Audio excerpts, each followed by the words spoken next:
Welcome. Today, we are jumping into the absolutely incredible story of how the United States went from just a few scattered colonies to a global superpower. We're talking about more than 400 years of history packed into one wild ride. And just to set the stage, think about this. Right now, the United States churns out 26% of the entire world's GDP. That is staggering. It makes it, without a doubt, the richest and most powerful single nation in all of history. So the big question is, how on earth did that happen? And that's exactly what we're going to unpack today. We're going to follow the breadcrumbs, look at the major turning points, the key decisions, and the absolutely explosive growth that took this place from a backwater to the top of the world. Now, you might think our story starts in America, right? But it actually begins across the ocean, in the grand courts of Europe. It all started with some very big ambitions about God and gold, which were about to completely redraw the map of the world. This quote really nails the two things that were on everyone's mind, especially Christopher Columbus's. His voyage, paid for by Spain, had a clear economic goal: find a shortcut to Asia for that super profitable spice trade. But just as important was the religious mission, to spread Christianity. Well, he never found that route to Asia, but he did stumble upon something else entirely. And once that happened, the floodgates opened. All the major European powers wanted a piece of the action. You had Spain, mostly focused on digging up gold and converting the native people. You had France, building this huge fur trading empire. But then there was England. Their big idea was to set up permanent towns for people seeking land and a place to practice their religion freely.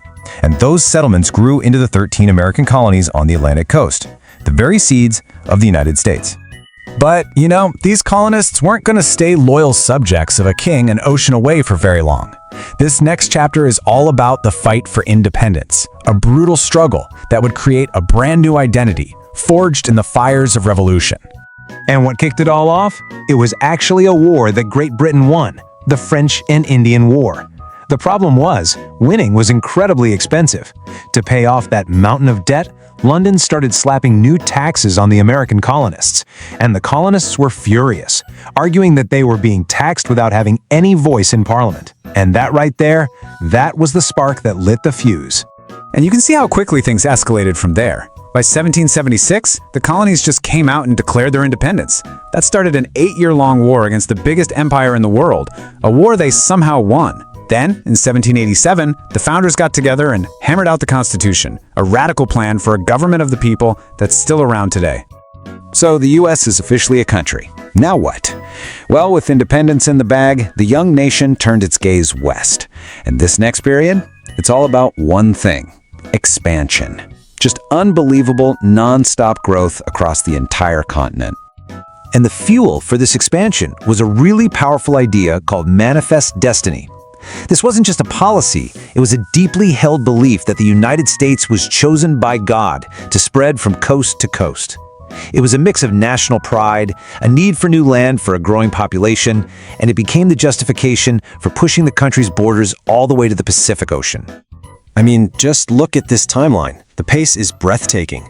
You've got the Louisiana Purchase in 1803, settling the Oregon border with the British, taking a huge chunk of land from Mexico after a war, and even buying Alaska from Russia. In what was really a very short amount of time, the United States pieced together the map we recognize today.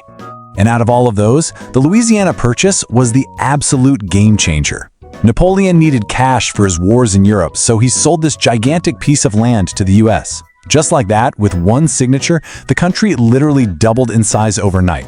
It was one of the most incredible land deals in history, and it paved the way for everything that came next. But all this incredible growth was hiding a deep, ugly problem.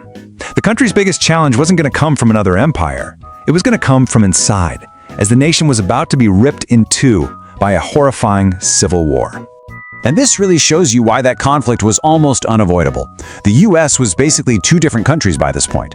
In the North, the Union, you had factories, big cities, and a belief in a strong central government.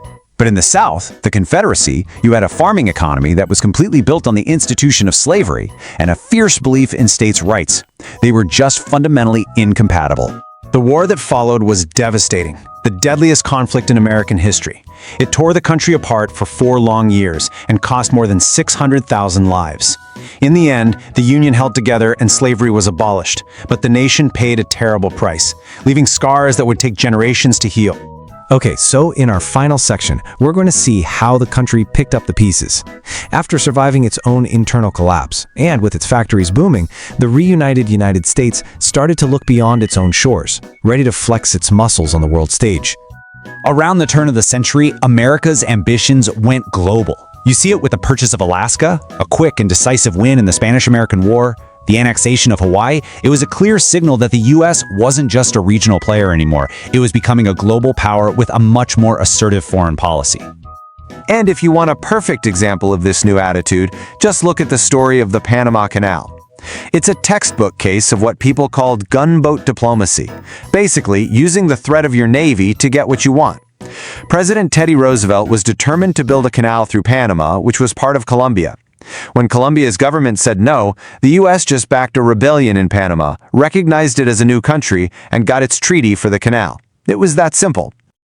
And that pretty much brings us full circle. In just a little over 150 years, the United States had gone through a transformation unlike almost any other in history. It went from a bunch of rebellious colonies to a continental nation, and now, on the eve of World War I, it was a true global superpower. So that leaves us with one heck of a question, doesn't it? After conquering a continent and making its presence felt all over the world, what was the United States going to do with all that power in a century that would be dominated by 2 world wars? Well, that's a story for another time. Thanks for joining me.